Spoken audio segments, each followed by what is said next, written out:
El Ministerio Apostólico de Enseñanza y Predicación Rema Internacional presenta hoy al Reverendo Fernando García Sotomayor con la proclamación de las buenas nuevas de Dios para tu vida. El mensaje de ayer, el mensaje de hoy y el mensaje para la eternidad a los que tienen hambre y sed de la palabra de Dios. Un querigma de Dios para el que oiga, el que tiene oídos para oír.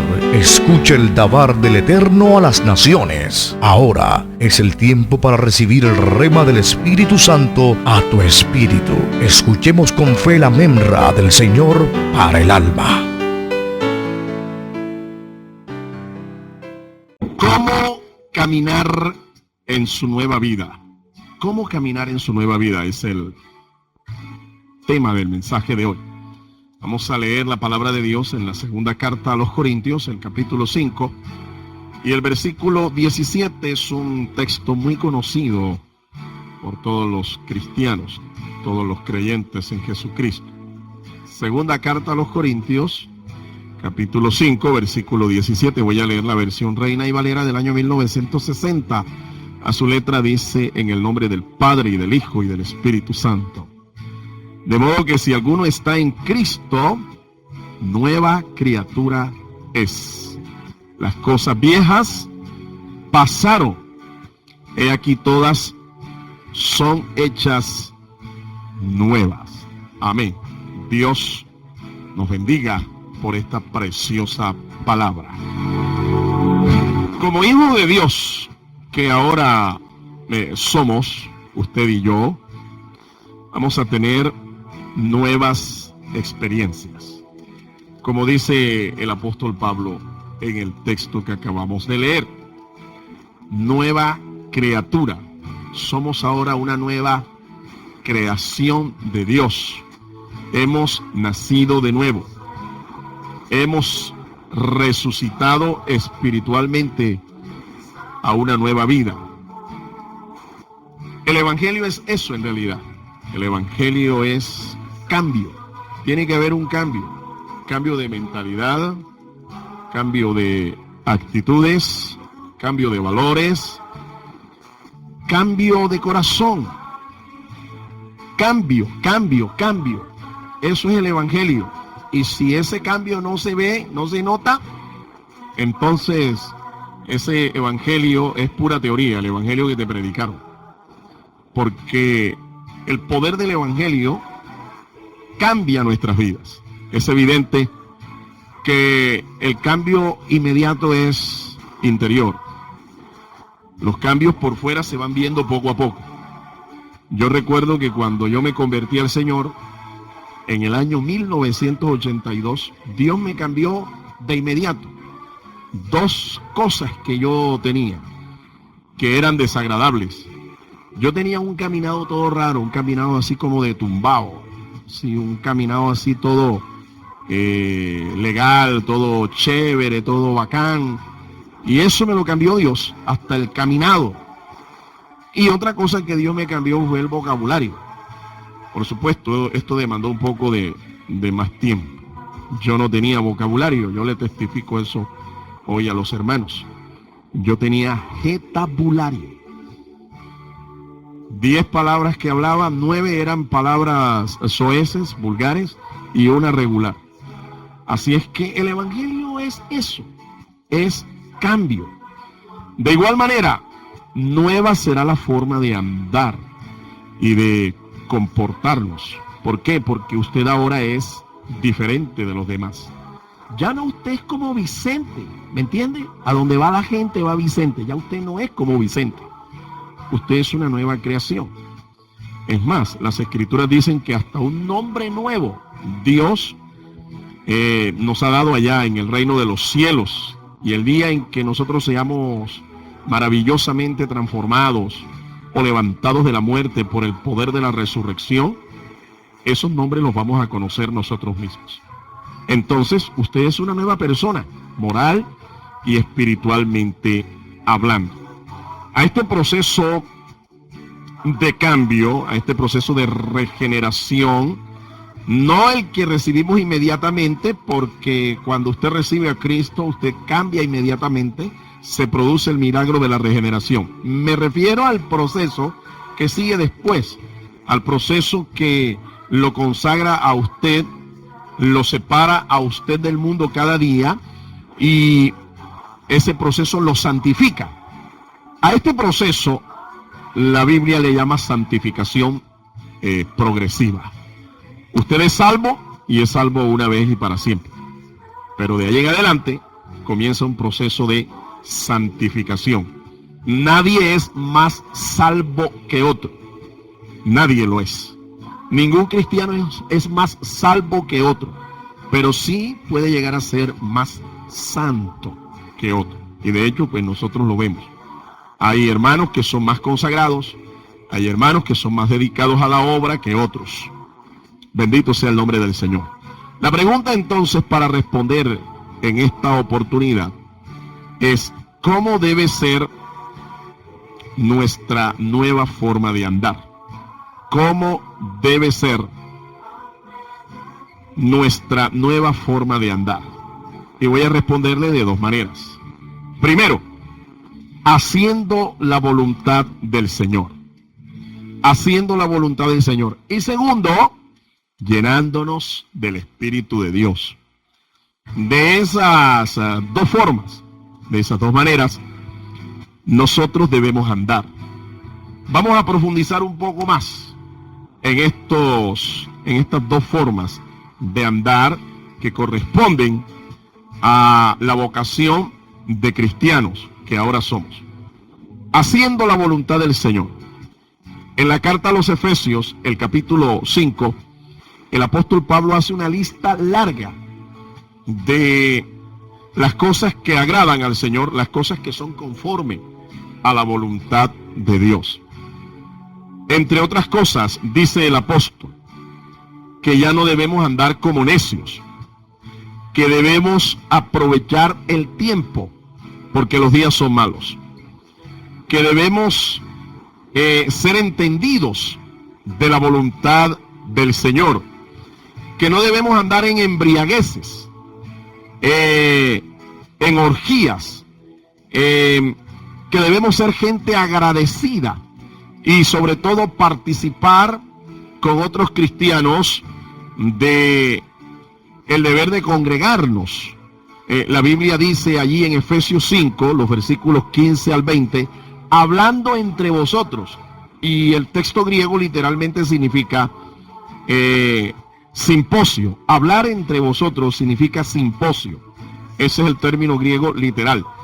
¿Y qué es lo que se hace en un simposio? Pues se habla del Señor. Dice el texto, Efesios 5, más específicamente los versículos 15 en adelante, que debemos hablar entre nosotros con salmos, con himnos, con cánticos espirituales. Es decir, que los simposios, las reuniones que nosotros los cristianos ahora hacemos, no es para parrandear, no es para embriagarnos, no es para participar de comelonas. Esos simposios son para hablar de las cosas del Señor, para cantar, para alabar al Señor. Eso es lo que agrada al Señor. Eso es lo que corresponde a la voluntad del Señor. En esta decisión, en esta determinación de hacer la voluntad del Señor, tenemos que despojarnos entonces de antiguas costumbres. En Efesios 4, el apóstol Pablo, de una manera muy práctica, los versículos 17 al 32, mire la cantidad de costumbres de las cuales nosotros tenemos que despojarnos. Y en esto quiero ser claro, el texto no dice que es Dios quien nos va a quitar esto. Somos nosotros los que tenemos que despojarnos de estas cosas. Yo sé que no es fácil, yo sé que no es en nuestras fuerzas que estas cosas las podemos lograr, pero si nosotros tomamos la determinación de agradar a Dios, de hacer su voluntad, el Espíritu Santo nos va a ayudar para despojarnos de todas estas antiguas costumbres que desagradaban a Dios. Entre las cosas que tenemos que despojarnos, aquí están las lascivias, las impurezas o inmoralidades, los vicios, la mentira, la ira, el robo, la pereza, el enojo, la amargura, las griterías, las maledicencias, la malicia. todas estas cosas desagradan a Dios.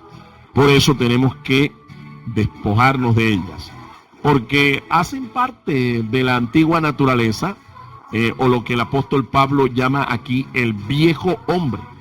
Y ahora nosotros hemos sido revestidos de un nuevo hombre. Así es que al viejo hombre hay que quitárselo de encima. Del viejo hombre tenemos que despojarnos con todas las costumbres que desagradaban a Dios. Obviamente, cuando uno está en el mundo, uno no puede discernir que estas cosas son desagradables al Señor, porque andamos guiados por un espíritu de desobediencia. Somos hijos del diablo, espiritualmente hablando. Por eso el diablo nos ciega, así que no podemos ver estas cosas. Cuando ya hemos nacido de nuevo, ese nuevo hombre, creado a la imagen de Cristo, es el quien nos hace ver que estas cosas eran desagradables. Pero para los impíos, con los cuales nosotros antes andábamos, estas cosas les parecen raras. Es más, algunas veces estas personas con las cuales andamos de parranda, andanzas, ¿sí? Estas personas nos vituperan y denigran de nosotros, porque ya nosotros no andamos en el mismo torrente, en la misma corriente de disolución y de desenfreno. Pero la Biblia dice que ellos darán cuenta a Dios de estas cosas. Si no se arrepienten, les espera un lugar de tormento. San Pablo enseña, sigue enseñando. Pablo era un hombre que no solamente inspirado de Dios disertaba para enseñar teología, sino también para, de una manera práctica, demostrar nuestra fe. Entre las cosas que Pablo dice, que son cuestiones prácticas de la vida cristiana, está la de desechar las obras de las tinieblas, desechar las obras tenebrosas y vestirnos de Jesucristo, el nuevo hombre. Romanos 13, los versículos 13 y 14. Hay que desechar entonces las obras de las tinieblas. ¿Qué son las tinieblas? Las tinieblas son un símbolo del mundo, las tinieblas son un símbolo de la noche. Y la Biblia dice que ya nosotros no somos del mundo, no somos hijos de la noche, somos hijos de Dios, somos hijos del día. Por eso, los hijos de Dios andan en la luz de Cristo, no andan de tropiezo en tropiezo, no andan de parranda en parranda, de amanecida en amanecida, no. Ahora estas cosas eran parte de las obras de las tinieblas que antes hacíamos. Esto era parte de nuestra antigua conducta, nuestro antiguo modo de vivir. Ahora tenemos que vestirnos de las obras de un hijo de Dios, de las obras de luz. Bendito sea el Señor. Entre las cosas que hay que hacer ahora, que comprenden lo que es hacer la voluntad de Dios, está la de orar para recibir conocimiento espiritual. Orar para que Dios nos dé conocimiento espiritual. Pablo, al escribir a los Colosenses, en el capítulo 1, los versículos 9 al 14, así lo enseña. Él oraba para que los colosenses recibieran ese conocimiento espiritual y ellos pudieran en oración entender el propósito de Dios para sus vidas. Es igual nosotros. Cuando hemos nacido de nuevo tenemos que practicar la oración en nuestra vida diaria, porque a través de la oración y el estudio de la palabra nosotros vamos a recibir conocimiento espiritual, y esto hay que hacerlo de una manera seria, sistemática, permanente, constante, porque recuerde, fue el mismo Señor quien le dijo a Satanás: no solo de pan vivirá el hombre, sino de toda palabra que sale de la boca de Dios. El cristiano se alimenta con la palabra, con la oración, con el ayuno. Todas estas cosas hacen parte de su dieta espiritual. Si usted quiere tener conocimiento espiritual, usted tiene que orar para que Dios le dé ese sentido de la inteligencia espiritual. Hoy en día los tratadistas, los psicólogos contemporáneos han descubierto el agua tibia. Ellos han dicho que hay una especie de inteligencia emocional que le da cierta ventaja a aquellas personas que la poseen o que la ejercen.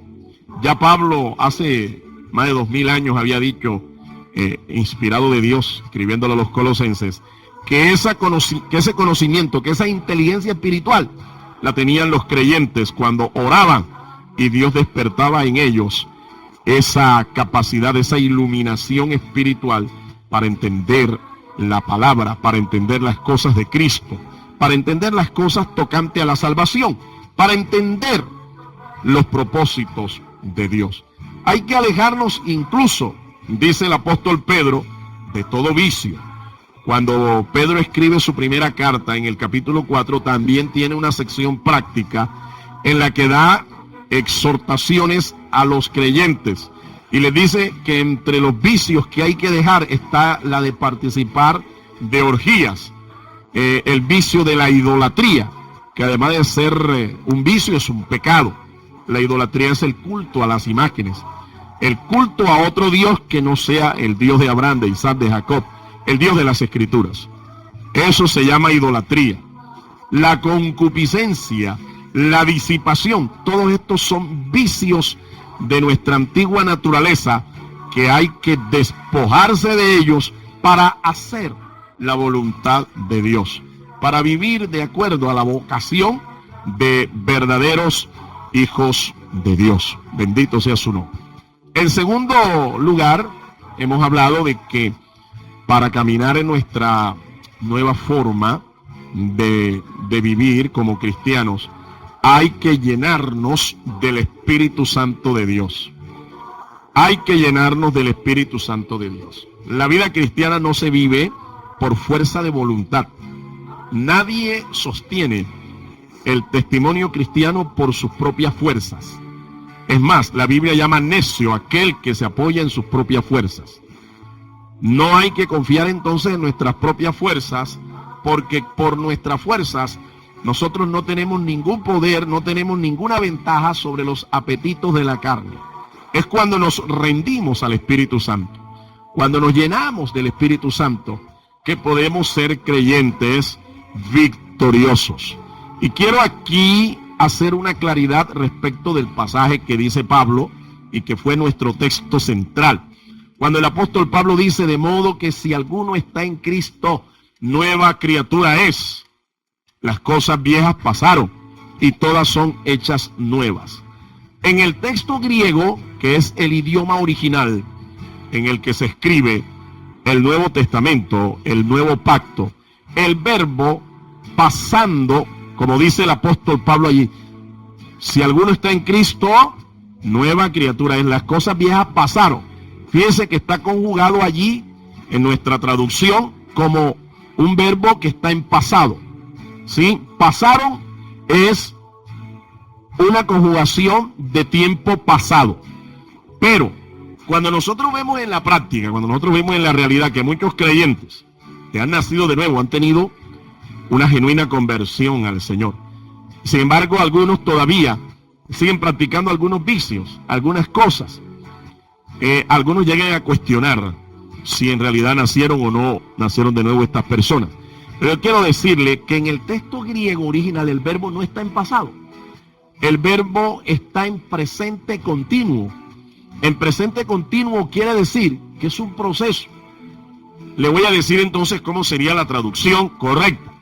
De modo que si alguno está en Cristo, nueva criatura es. Las cosas viejas van pasando. Así es que está en el texto griego. Las cosas viejas van pasando. Por lo cual, aquí estamos hablando de un proceso. Ese proceso se llama santificación progresiva. Usted nació de nuevo. El asunto es que nadie, sin excepción, nace siendo un creyente maduro. Nadie nace siendo un creyente espiritualmente con frutos. Cuando uno nace, es como el proceso de siembra y de cosecha en el campo. Usted primero siembra la semilla y luego usted ve que con el cuidado que se requiere, la semilla germina. ¿Sí? Ya no es una semilla, sino que es un pequeño árbol. Y después de un tiempo, con los cuidados adecuados, ese pequeño árbol presenta una espiga. Si es una planta de trigo, ella presenta una espiga. Y después de un tiempo presenta el grano en la espiga. Es igual en la vida cristiana. Nosotros no nacemos ya siendo creyentes espirituales, adultos, maduros espiritualmente. Usted nace de nuevo, pero a usted le es necesario pasar por un proceso de santificación en el que las cosas viejas van pasando. Eso no es de inmediato, mi amado hermano, así que ánimo. Le animo para que entienda eso. Si usted no ha podido todavía con un vicio, si usted no ha podido con una de estas antiguas costumbres que hacían parte del viejo hombre, usted lo que tiene es que llenarse del Espíritu Santo y con misericordia, con verdad, con paciencia, con doctrina, la palabra de Dios, el Espíritu Santo te va dando poder espiritual para desechar estas cosas, para vivir conforme a la voluntad de Dios, para vivir siendo guiados por el Espíritu Santo. Cuando tú estás lleno del Espíritu Santo, tú empiezas a desechar tu propia voluntad, tu propio yo. Ya no vives como tú quieres, ahora estás procurando agradar a aquel que te llamó. Pablo lo dijo bien claro, ya no vivía él, dice el apóstol Pablo, ya no vivo yo, sino que vive Cristo en mí. Pero eso lo dijo cuando ya era un creyente maduro, cuando ya era un creyente espiritual. Así que ánimo, yo le animo para que siga llenándose del Espíritu Santo, siga llenándose del poder de la palabra, y las cosas viejas vayan pasando hasta que usted llegue a esa estatura, a esa plenitud de madurez espiritual en la que el hombre viejo ya estará completamente crucificado, no estará muerto. Lamentablemente tengo que decirle la verdad, el hombre viejo nunca muere, está crucificado. Y en la medida en que usted se vuelve espiritual, el hombre viejo se va debilitando y está allí crucificado, pero no muere. Va a morir el día en que nosotros seamos transformados, el día en que seamos glorificados en cuerpo y alma para estar en la presencia del Señor. Cuando uno se llena del Espíritu Santo, uno se vuelve un imitador del Señor Jesucristo. En realidad, el fruto del Espíritu que el Señor Jesús manifestó en plenitud, nosotros también comenzamos a mostrarlo. ¿Cómo fue el carácter de Cristo? Pablo dice, al hablar del carácter de Cristo, que es el fruto del Espíritu. En Gálatas capítulo 5 dice el apóstol, mas el fruto del Espíritu es amor, gozo, paz, paciencia, benignidad, bondad, fe, mansedumbre, templanza. Estas 9 manifestaciones del fruto del Espíritu conforman el carácter de un verdadero cristiano. Pero estas son cosas que para lograrlas se requiere tiempo, paciencia, doctrina, disciplina. Pero podemos llegar a ser como el Señor es, y esa es la meta, llegar a ser como Jesucristo. Pero esto lo hace, repito, el Espíritu Santo. Cuando tú te rindes al control del Espíritu Santo, Él nos comienza a guiar, Él comienza a mostrarnos lo que es agradable al Señor. Él comienza a mostrarnos lo que es espiritual, lo que concierne a la vida en Cristo. Nos guía. Somos guiados por el Espíritu Santo de Dios. Los cristianos, esa es la diferencia que tienen con aquellos que dicen que creen en Dios, que tienen fe en Dios, que tienen hasta su religión, pero no tienen al Espíritu Santo. Esa es la diferencia. Un auténtico cristiano marca la diferencia porque evidencia con sus frutos, con su conducta, con su comportamiento, con sus obras, evidencia, pone en claro, es patente el hecho de que es cristiano por estas cosas, porque tiene el Espíritu Santo. Bendito sea el nombre del Señor. Hay que dar buen testimonio, hay que dar buen testimonio. Pero este buen testimonio, repito, se sostiene gracias al poder del Espíritu Santo. Un cristiano debe dar buen testimonio, no solamente enseñando, predicando la palabra, sino tratando de vivir a la altura de lo que enseña, lo que predica.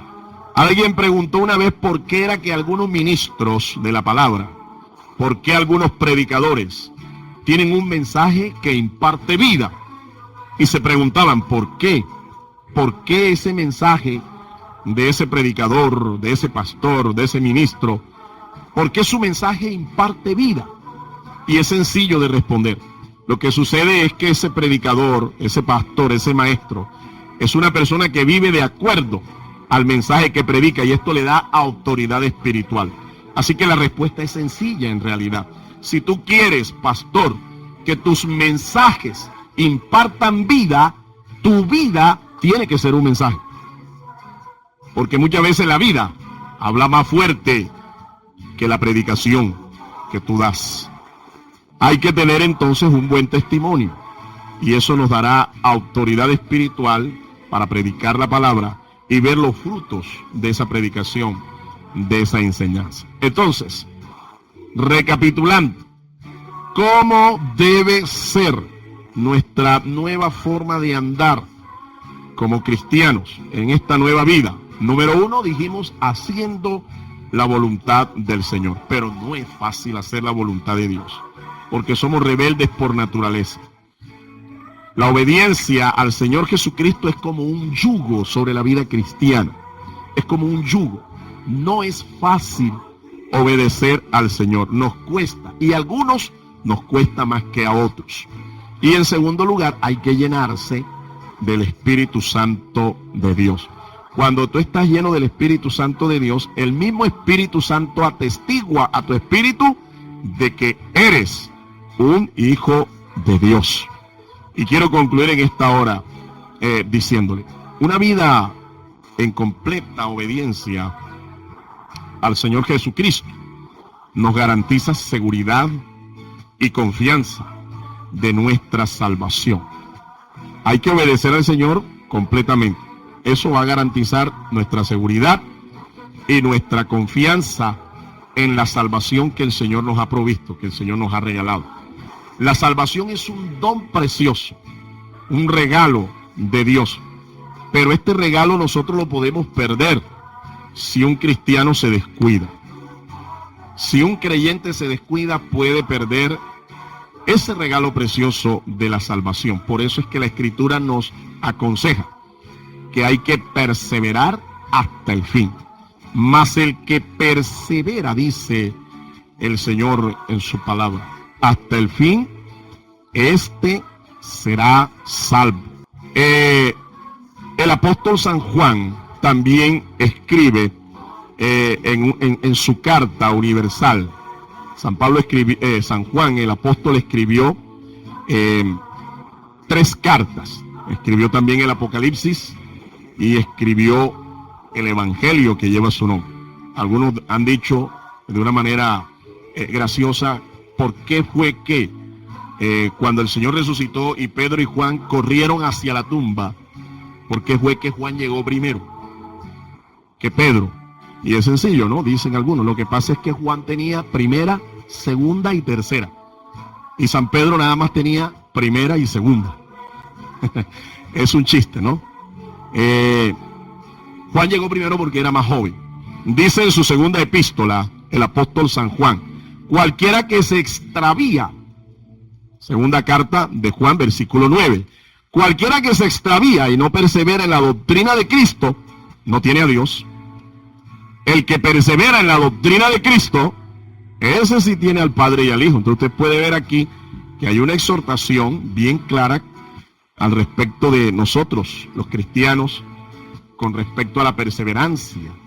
El que persevera en la doctrina hasta el fin, ese es el que es salvo. Ahora, en Romanos 8, el apóstol Pablo dice en el versículo 1, ninguna condenación hay para los que están en Cristo Jesús. Ninguna condenación hay para los que están en Cristo Jesús. Y añade el apóstol, los que viven no conforme a la carne, sino conforme al Espíritu. Hay un peligro para aquellos que viven en la carne, aquellos que viven de acuerdo a su antigua naturaleza.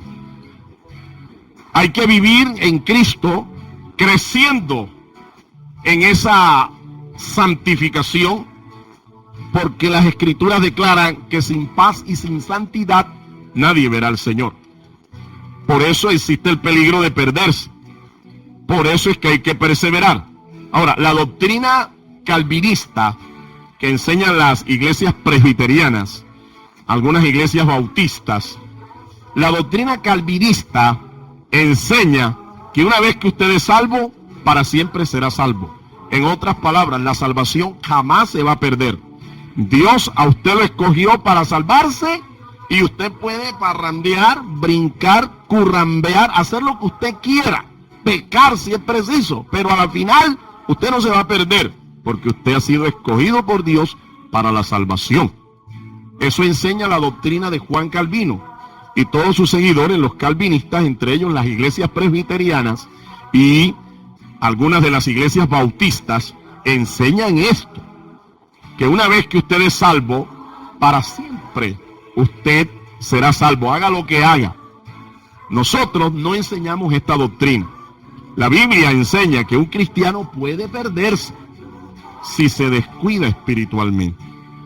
Y hay muchos pasajes que sustentan esta poderosa verdad espiritual. Por eso la salvación hay que cuidarla. Por eso es que hay que mirar cómo es que debemos andar. Porque definitivamente por sus frutos, dice el Señor, nos conocerán. Hay que perseverar hasta el fin. Para eso debemos fortalecernos en el Señor y obedecer su palabra.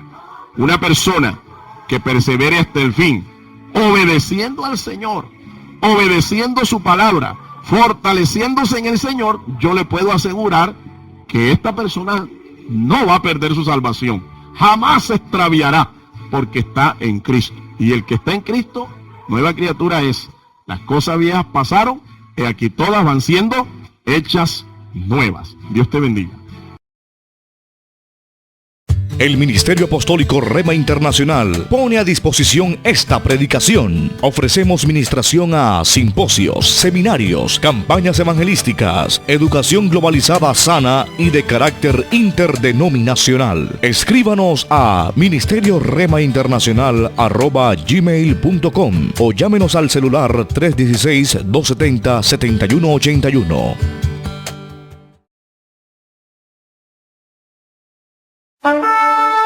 Ya Soledad tiene una catedral. Iglesia Catedral Bíblica Rema Internacional invita a sus reuniones los días miércoles a las 7 de la noche, servicio de doctrina y edificación, y los días domingos a las 9 de la mañana, escuela bíblica y servicio de celebración y adoración familiar. Barrio El Parque, en Soledad Atlántico. Para consejería y orientación espiritual, nuestro correo electrónico catedralrema@gmail.com. Invitan sus pastores Fernando y Diana García. Iglesia Catedral Bíblica Rema Internacional, proclamando, sanando y entrenando en el poder de las Escrituras. Visítenos pronto.